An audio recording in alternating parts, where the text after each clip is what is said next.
Video number 17, Introduction and number 1 of the NAFC Foundation Nutritional Guidelines.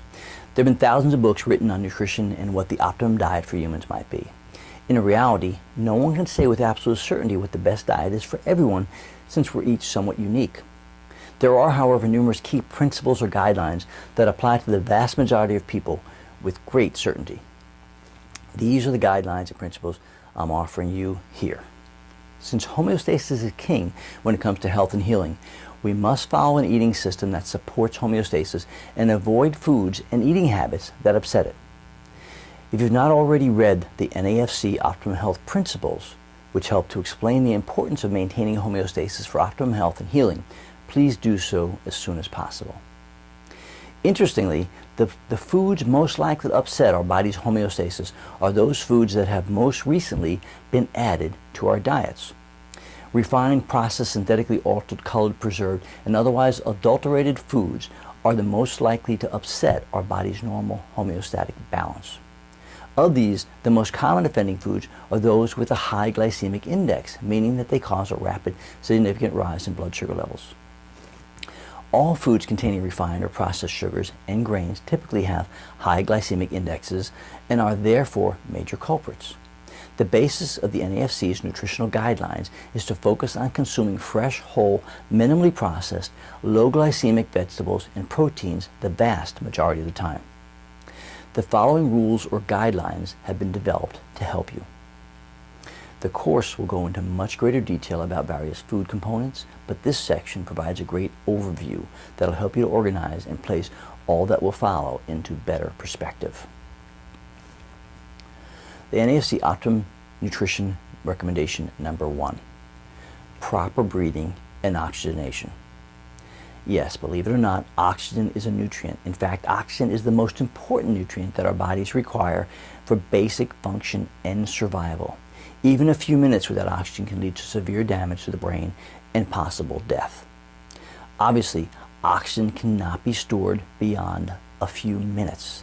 It must be continuously breathed into our lungs and transported through the bloodstream, where it diffuses into the body's trillions of cells. Most people fail to breathe completely and efficiently to maximize blood oxygenation. One of the significant reasons that exercise is so good for us is due to its ability to increase tissue oxygen levels. However, 30 to 60 minutes of improved oxygenation via exercise cannot compensate for poor breathing practices the rest of the day. Of course, smoking, air pollution, asthma, emphysema, heart and circulatory diseases, etc. all impact one's health by significantly reducing the oxygenation of the body's cells, leading to a compromise in the supply and delivery of the most essential nutrient, oxygen. Good nutrition, especially adequate levels of iron, vitamins B12 and folic acid, as well as unprocessed omega-3 and 6 essential fatty acids, are essential for blood to be able to properly transport oxygen to the tissues. There are numerous, although controversial, techniques that have been developed over the years to help enhance our body's ability to deliver oxygen to the tissues. Some are simple breathing exercises, yoga, and various meditation practices focused on proper breathing, while others are much more technical and aggressive. For example, IV hydrogen peroxide, ozone, breathing pure oxygen while exercising, which is called EWOT. Our fast-paced, somewhat stressful lifestyles often creates a vicious circle of overbreathing that disrupts the balance of oxygen and carbon dioxide in our bodies, leading to disruptions in health. Let's take a look at the following diagram that helps to explain this. A number of different things, from pain, general stressors associated with life, even unconscious fears, lead to anxiety. Anxiety goes hand in hand with overbreathing and leads to a cascade of other reactions. It leads to the activation of the sympathetic branch of the autonomic nervous system associated with arousal. This leads to increased pulse rate in perspiration, which can be frightening in and of itself, leading to more anxiety and feeding the vicious cycle. Sympathetic arousal also leads to increased upper body tension and an increased breathing rate. This leads to aching shoulders, neck, head, and possibly chest pain, further activating the vicious cycle of anxiety. 2, it also leads to excessive carbon dioxide loss, which reduces the level of carbonic acid in the blood, leading to increased alkalosis. This in turn leads to excess calcium excretion via the kidneys, which leads to reduced blood calcium levels, which disrupts nerve and muscle function. Two, it also leads to blood vessels gut respond by narrowing, which reduces oxygen delivery. Those reactions lead to the following symptoms: tiredness, light and noise sensitivity, dizziness, gut dysfunction, numbness, cramps, weakness, and a reduced pain threshold. Of course, all of these symptoms lead to even more anxiety that further contributes to the overbreathing vicious cycle. When you understand this, some of exercise's many benefits start to make more sense, as it can help to counter and correct some of the problems. While exercise certainly provides many overall benefits, including increased oxygenation of the body's tissues, there are some potentially negative costs associated with that.